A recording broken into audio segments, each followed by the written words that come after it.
It's been said that if all the money in the world were distributed equally among all the people in the world, within 10 years' time, 97% of all the money would be under the control of 3% of the people. Why? Banking. Those who understand the banking equation capture and control the money.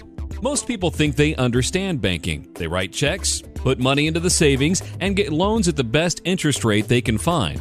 But they fail to understand the most important part, and as a result, the average consumer pays over 34% of their after-tax dollars on interest over their lifetime. Think about that. They willingly give away over 34% of all their after-tax dollars in interest. That's banking. It's great if you're on the right side of the equation. Most aren't. Most people focus on two things when they buy something: price and interest rate. Look at the results of this approach. 25% of every dollar spent on car payments goes toward interest, even with a car loan at 8.5% APR. Over 86% of the average American's mortgage payments go toward financing, even at 7% fixed APR. As you can tell, the volume of interest is the real issue, not the annual percentage rate. It's like going to the doctor's office to get a shot of some kind. It's not the rate at which the medicine is injected into you, it's the volume. Too little and it won't do any good. Too much and it can kill you. The truth is that price and interest rate are not the reasons why Americans waste over 34% of their income in interest. It's the banking equation that's the problem. You are about to learn how you can pay yourself the 34.5% interest that you are currently paying to banks and financial institutions. That change will have a dramatic financial impact for you in just a few short years. In fact, it could amount to over $1 million on your next 11 car purchases alone. The first principle you must understand is that you finance everything you buy. You either pay interest to someone else or you give up interest you could have earned otherwise, which is called opportunity cost. As mentioned earlier, the average American spends 34.5% of all of their after-tax income on interest for their mortgages, car loans, and credit cards, and saves less than 5%. Yet all financial discussions focus on getting a higher return on the 5% of savings, completely ignoring the 34.5% spent on interest. What a tragedy! That's like making $100,000 per year in after-tax income, spending $34,500 on interest, and saving $5,000. You would have to get a 690% return on your $5,000 in savings to make up for the $34,500 spent on interest. Do you know anyone getting a 690% return on their savings each year? The real problem is the $34,500 being spent on interest. It's not practical to think you can make it up by getting a higher return on the $5,000 in savings. That's like flying an airplane that's only capable of flying 100 miles per hour right into a 345 mile per hour headwind. No matter how hard you try, you're moving backwards at 245 miles per hour. You'd be better off to land your plane and wait until the wind changes direction. Eventually, you'll get a nice tailwind of 345 miles per hour. Then, your 100 mile per hour plane will be moving at a ground speed of 445 miles per hour. Now, we all know that in the airplane world, you can't control the environment in which you fly. However, in the financial world, thanks to the infinite banking concept, you can, by becoming your own banker. This will allow you to recapture all of the interest you're currently giving to banks, credit card companies, and other finance companies, so you can literally pay yourself all of the money that you are currently paying out in interest and other financing costs. So in our example, instead of paying banks $34,500 per year in interest, you can pay yourself $34,500 per year in interest, which amounts to $69,000 more per year, not including the $5,000 you're already saving. Becoming your own banker does not require getting a bank charter from the bank commissioner or a building or anything like that. The simplest way to becoming your own banker is to use a mechanism that has been around for over 200 years called participating, dividend-paying whole life insurance, known as permanent insurance, which is very different than term insurance. Term insurance is the equivalent to renting coverage for a specified period of time or a specific term. and pays the beneficiary a promised face amount as a death benefit if the insured person dies during the term. If not, the cost of the insurance increases since the insured person is now closer to death.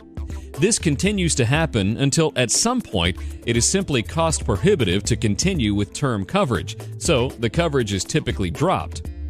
Permanent life insurance, on the other hand, insures a person for life. The insurance company hires actuaries and rate makers to estimate how much money must be collected in order to pay the eventual death benefit, yet still make the profit they desire. In order to determine this, they estimate how much money they will earn through investing the premium payments, how much it will cost them to manage the investments, the time period over which premiums will be paid, and the life expectancy of the insured person. Finally, to determine the amount of the premium payments, they must know how often and over what time period the premiums will be paid, which is known as the payment period.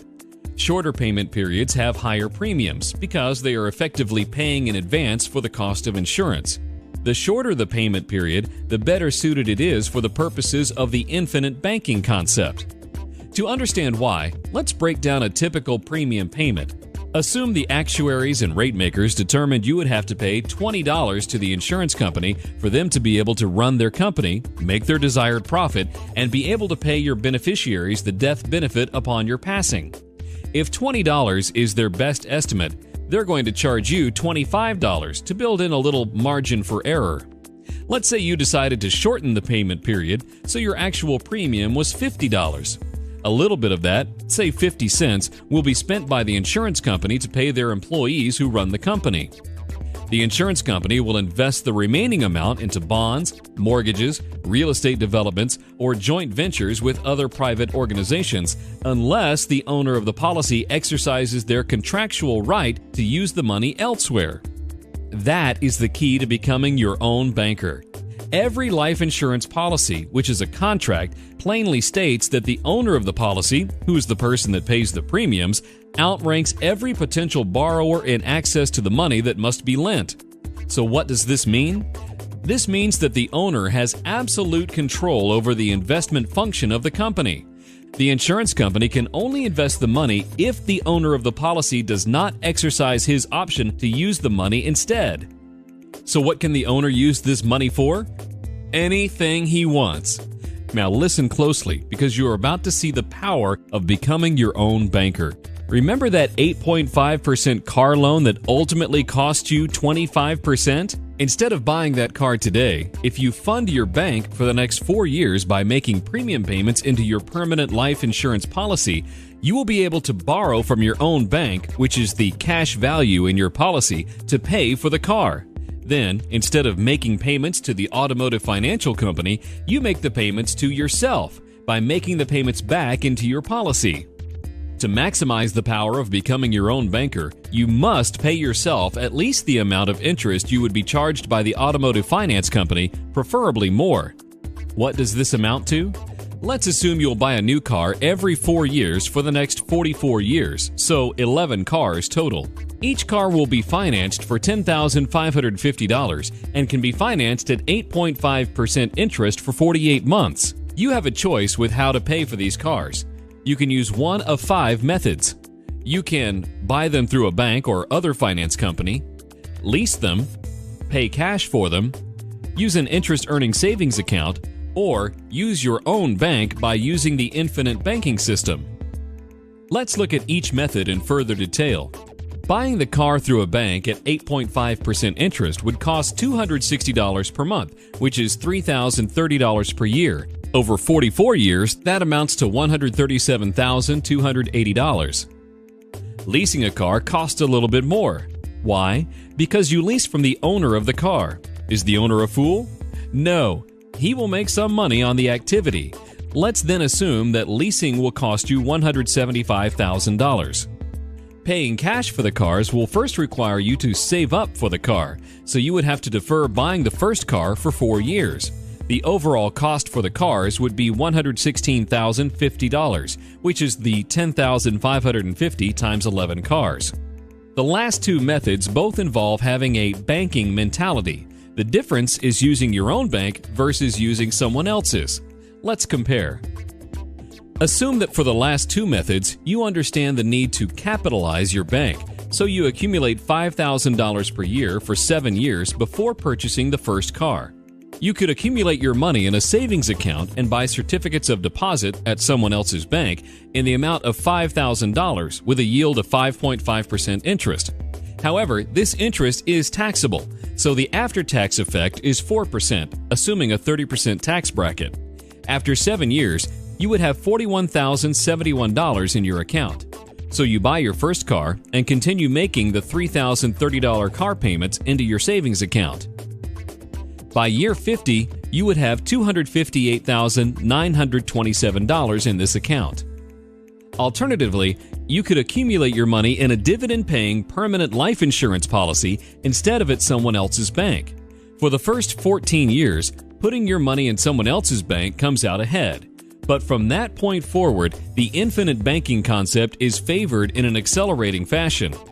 In fact, by year 50, you will have $964,638. That's $705,710 more than putting your money in someone else's bank.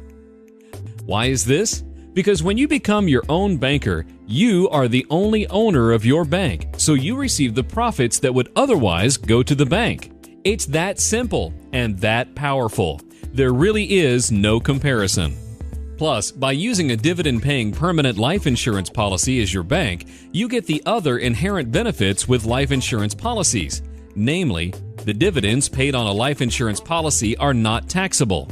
The money you borrow from the cash value is not taxable.